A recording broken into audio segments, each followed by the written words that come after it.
Assalamualaikum warahmatullahi wabarakatuh. Salam sejahtera untuk kita semua. Perkenalkan, nama saya Siti Fatimah Nasution, Prodi Pendidikan Ekonomi C. Dengan dosen pengampu Bapak Roza Tohiri, SE MSI. Berikut saya akan menjelaskan bagaimana aspek hukum legalitas bisnis fashion saya.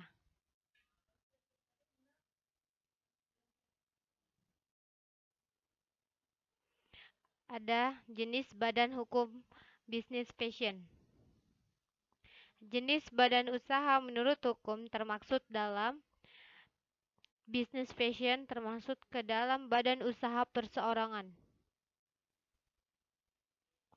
di mana bisnis usaha fashion saya termaksud ke dalam bisnis perseorangan yang dimana dikelola oleh orang pribadi atau saya sendiri yang bekerja untuk mendapatkan laba atau bukan merupakan badan usaha, karena saya masih mengelola bisnis usaha fashion saya sendiri. Badan usaha perseorangan merupakan badan usaha yang seluruh modalnya dimiliki oleh satu orang, di mana laba atau usahanya sepenuhnya menjadi keuntungan si pemilik usaha. Adapun izin perusahaan fashion atau badan perseorangan. Pertama, perjanjian sewa menyewa. Yang kedua, izin mendirikan bangunan IMB. Yang ketiga, surat keterangan domisili usaha. Yang keempat, nomor pokok wajib pajak atau si pemilik ini punya sendiri. Yang kelima, tanda daftar perusahaan. Yang keenam, surat izin usaha perdagangan. Selanjutnya ada juga alasan dan cara mengurus izinnya, di mana yang pertama perjanjian sewa menyewa. Alasannya itu karena usaha fashion yang saya jalankan memerlukan kondisi tempat yang strategis agar dapat masyarakat mulai dari kalangan remaja maupun dewasa bisa lebih mudah untuk membelinya. Contohnya seperti saya menyewa tempat usaha. Contohnya ya ruko. Cara mengurus suratnya ini, yang pertama saya melakukan perjanjian dengan pemilik tanah, baik berupa perjanjian tertulis maupun lisan. Kedua, membayar harga sewa sesuai waktu yang ditentukan. Yang kedua, izin mendirikan bangunan, yang dimana sesuai dengan peraturan yang berlaku, saya harus membuat izin mendirikan bangunan atas kegiatan usaha saya. Cara mengurus izinnya ini ataupun cara mengurus izinnya untuk mendapatkannya itu, yang pertama mendatangi loket pelayanan terpadu satu pintu kota administrasi. Kedua, berfungsi sebagai tempat melakukan kegiatan usaha. Dan yang ketiga, selanjutnya akan dilakukan survei lokasi.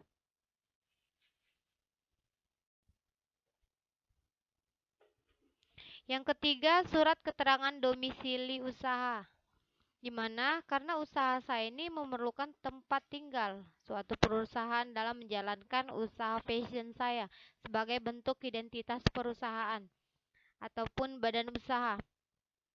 Cara untuk mendapatkannya itu, pertama mengisi formulir SKDU, kedua fotokopi KTP, fotokopi KK, dan juga fotokopi NPWP. Yang kelima, surat keterangan persetujuan dari tetangga kanan, kiri, depan, dan belakang. Dan yang terakhir, surat pengantar RT dan RW. Yang keempat, nomor pokok wajib pajak atau NPWP si pemilik.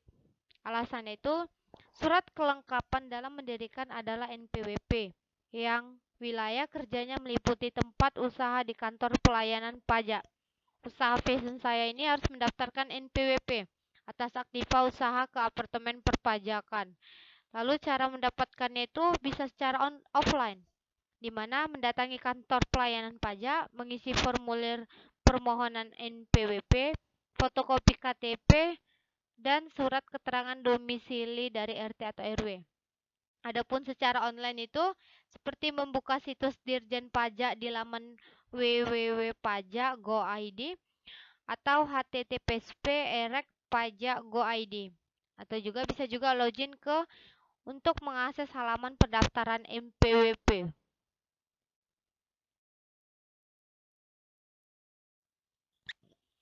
Yang kelima, tanda daftar perusahaan. Alasan saya itu karena usaha yang saya jalankan bersifat tetap dan terus-menerus. Jadi memerlukan daftar catatan resmi. Berdasarkan ketentuan undang-undang, agar usaha fashion saya disahkan oleh pejabat yang berwenang dari kantor pendaftaran perusahaan, tempat tinggal suatu perusahaan dalam menjalankannya. Adapun cara untuk mendapatkan surat izinnya ini yang pertama itu KTP, KK, dan NPWP pemilik usaha. Kedua, surat pernyataan kesahan dokumen dan belum memiliki TDP. Ketiga, izin usaha. Keempat, surat pernyataan kedudukan usaha. Dan yang terakhir, fotokopi KTP penerima kuasa dan surat kuasa pengurus yang bermaterai. Contohnya seperti materai 6.000 jika dikuasakan. Keenam, surat izin usaha perdagangan, di mana alasan saya itu karena usaha saya ialah kegiatan usaha perdagangan. Oleh karena itu, saya harus mendaftarkannya keberadaan usaha fashion saya dan mendaftarkan bisnis perdagangan. Cara mengurus izin untuk mendapatkannya itu pertama, mendatangi kantor dinas perdagangan di tingkat kabupaten. Kemudian selanjutnya itu ke kantor pelayanan perizinan terpadu BP2T.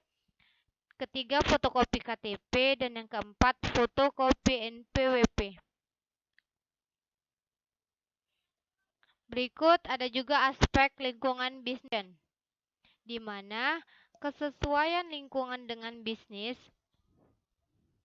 seperti aspek lingkungan sangat dibutuhkan dalam bisnis. Dalam kondisi pasar saat ini, sebuah bisnis harus mampu mengikuti dan siap menghadapi apakah lingkungan setempat sesuai dengan ide bisnis yang akan dijalankan dan apakah manfaat bisnis bagi lingkungan lebih besar dibandingkan dampak negatifnya.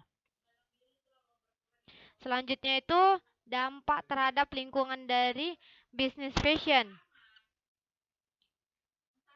di mana setelah saya melakukan pengamatan dari lingkungan bisnis saya, maka dapat saya sampaikan bahwa terdapat dampak lingkungan dalam bisnis fashion, di mana ada terdampak pada perubahan iklim. Pada dampak perubahan iklim ini, dampak ini dikarenakan semakin banyak manusia yang tergiur dengan barang baru di media sosial. Berikutnya ada juga metode pengumpulan dan analisis datanya. Seperti yang kita ketahui, yang pertama itu ada jenis data yang dikumpulkan itu dalam survei lapangan. Ini disebut dengan data primer yang diperoleh melalui foto saat melakukan riset di lingkungan sekitar. Yang kedua, metode pengumpulan data, di mana saya mengobservasikan di lingkungan sekitarnya itu di daerah Jalan Pelita 6, Kecamatan Medan Perjuangan.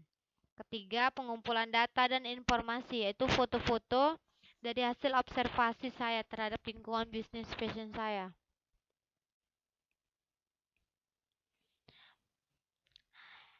Ada pula aspek pasar dan pemasaran pada bisnis fashion, di mana pasar yang kita ketahui itu adalah titik pertemuan antara permintaan dan penawaran jenis produk atau jasa sehingga tercapai kesepakatan dalam transaksi. Hasil dari survei yang saya lakukan ini menggunakan pasar nyata dan pasar tidak nyata, di mana pasar nyata itu seperti transaksi jual beli secara langsung dan pasar tidak nyata itu transaksi secara online. Misalnya itu kita menjualkan bisnis fashion itu melalui online. Lalu pemasaran, yaitu merupakan upaya untuk menciptakan dan menjual produk kepada berbagai pihak dengan maksud tertentu. Hasil dari survei ini memiliki tujuan pemasaran terhadap bisnis saya ini kepada seluruh kalangan masyarakat, mulai dari remaja sampai dewasa.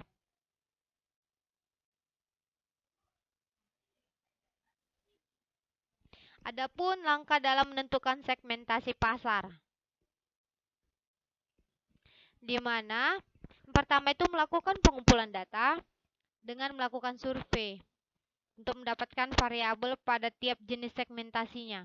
Kedua, melakukan analisis untuk mengolah data pada tahap yang akan disesuaikan dengan strategi pemasaran. Yang ketiga, melakukan penyusunan, Yaitu pada tahap ini kita akan mengelompokkan hasil dari analisis. Pada tahap hasil akan tersaring, manakah produk yang sesuai dan mana pasar yang tidak sesuai.